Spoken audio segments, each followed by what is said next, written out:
जैसा कि हम फर्स्ट पार्ट में पढ़ चुके हैं रैखिक समीकरणों को जोड़ना, अब सेकेंड पार्ट में भी हम रैखिक समीकरण को जोड़ेंगे। तो वही तरीका, जैसे पहला समीकरण ये है, दूसरा ये है, इनको आपस में जोड़ना है। तो सबसे पहले ये समीकरण को लिख लो नीचे, 5x³ प्लस 2x² माइनस के 4x प्लस के 11, इसमें जोड़ना है किसको, इस समीकरण को। अब ध्यान रखने वाली बात ये है कि जैसे x4 वाली संख्या x4 में ही जुड़ेगी, जैसा कि हम फर्स्ट पार्ट में पढ़ चुके हैं। अब x4 तो इस वाले समीकरण में है ही नहीं, तो इनको क्या करेंगे, हम आगे रख देंगे यहाँ पे ताकि जोड़ने में आसानी। 4x4, अब क्या करेंगे, देखो अब x³ वाली संख्या है तो x³ के नीचे रखेंगे, तो x³ वाली हमारे पास है तो इसके नीचे ये वाला 3x³ को रख देंगे प्लस 3x³।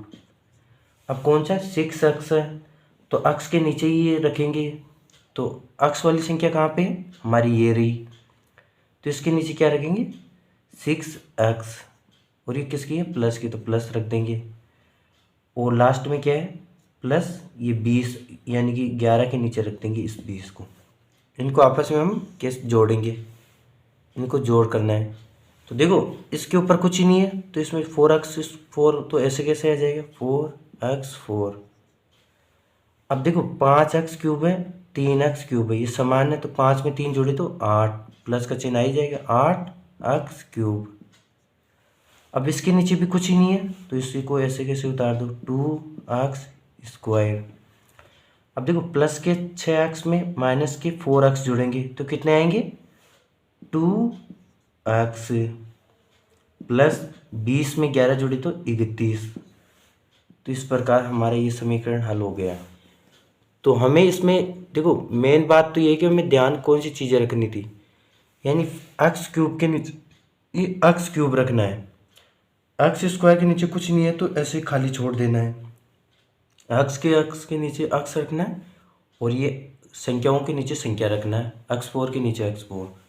तो इस प्रकार हमने इसको भी हमने आसानी से हल कर लिया है। इसी प्रकार कोई भी हम एक और समीकरण ले लेते हैं, उनको जोड़ लेते हैं। जैसे मान लो यहाँ पे लिया हमने 6x² प्लस 4x², ये हो गया क्यूब। इसमें जोड़ना हमें, क्यूब वाली संख्या पहले आएगी तो इसको x रख लेते, 4x plus 3x³ plus 2x², इनको जोड़ना है हमें। तो पहले ये समीकरण लिख दो, 6x² प्लस 4x। अब x³ वाली संख्या तो यहाँ पे है ही नहीं, तो इसको पहले ही आगे लिख दो, x³, 3x³। अब उसके बाद क्या है, अरे कैसे लिखा, जैसे मान लो हमने ये लिखा है 6x³ प्लस 4x। अब देखो क्यूब वाली संख्या फिर क्या लिखती है,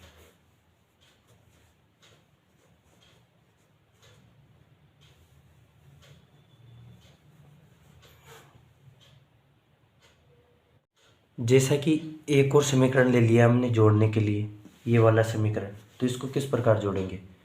तो सबसे पहले इस समीकरण को ध्यान से देखेंगे, इसको तो नीचे लिख लेंगे पहले समीकरण को, जैसे 2p² minus 3pq plus 6x plus 9।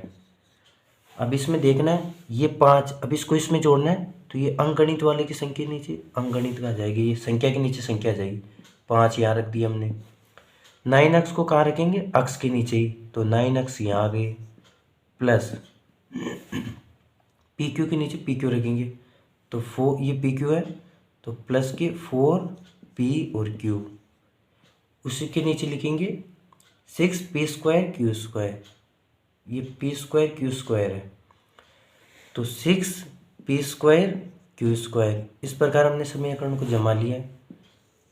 अब वही लाइन और यही प्लस का चिन्ह, अब सबसे पहले देखो 5 9 में 5 जुड़े तो कितने आ गए, 9 और 5 14, प्लस का चिन्ह ऐसे कैसे, 6x में 9x जुड़े, 6 9 15x, प्लस प्लस के देखो 4 बड़े हैं माइनस के 3 से, तो प्लस वाला चिन्ह आ जाएगा। अब 4 में से माइनस के 3 कटाए तो एक को लिखने की जरूरत ही नहीं है, तो पी क्यू आ गया ऐसे कैसे। अब 6 में 2 जोड़े तो 8 और पी स्क्वायर क्यू स्क्वायर। इस प्रकार ही ये वाला रैखिक समीकरण हमने आसानी से हल कर लिया। कोई एक और समीकरण यहाँ पे और लिख लेते हैं, जैसे मान लो 6x square plus 4x minus के 3, इसमें जोड़ना है माइनस के 2x स्क्वायर प्लस की 8 6x और माइनस के 5, इन्हें जोड़ना है तो जोड़ का चिन्ह आ गया। अब देखो 5 में माइनस की, ये भी माइनस की है, तो 5 और 3 8, तो माइनस की 8 हो गई। ये प्लस के 6x, ये प्लस के 4x है, तो 6 में 4 जुड़े तो 10x, ये भी प्लस की आ गई। इसी प्रकार 6x स्क्वायर माइनस के 2x। अब देखो प्लस वाली संख्या बढ़ी है तो प्लस का चिन्ह आ जाएगा, प्लस के 6x में से माइनस के 2x जुड़ेंगे तो 4x स्क्वायर आ जाएगा। तो ये समीकरण भी हमने हल कर लिया है। तो इसे देख, अब की बार ये समीकरण दिया हमें, इस समीकरण को जोड़ना है। तो सबसे पहले वही पहला समीकरण को लिख लो, a minus b plus a b, इसको हमने ऐसे कैसे लिख लिया। अब इसमें जोड़ना क्या था, b minus c plus b c, तो b कहाँ पे रखा हुआ है, b के नीचे b को रख देंगे, b क्या है प्लस का, तो प्लस का b यहाँ रख दिया, ये b,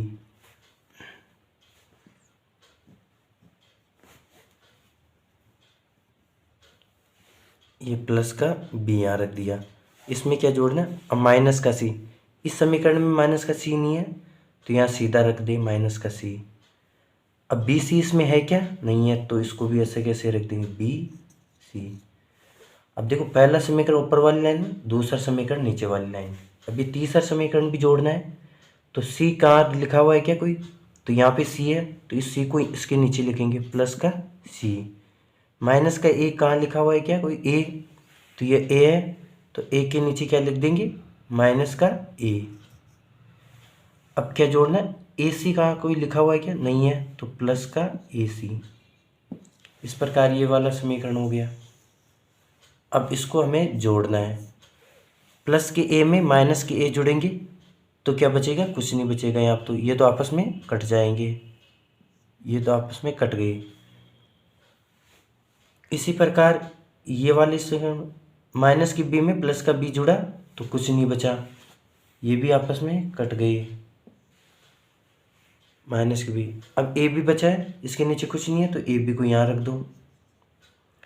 माइनस के सी में से प्लस की सी कट गई तो कुछ नहीं बचा, प्लस बी सी के नीचे कुछ नहीं है तो बी सी आ गया, प्लस ए सी के नीचे भी कुछ नहीं है तो ए सी कैसे आ गया। तो इस समीकरण को जोड़ने पे क्या है हमारा आंसर, ये वाला, यानी प्लस के ए में माइनस का ए कट गया, ये वाला ए बी कुछ नहीं था, ए बी के नीचे ए बी को ऐसे ऐसे रख दिया, माइनस के सी से प्लस का सी कट गया, प्लस बी सी को ऐसे कैसे रख दिया ए सी को। तो इस समीकरण को जोड़ने पे ये हमें आंसर मिला है। Thank you.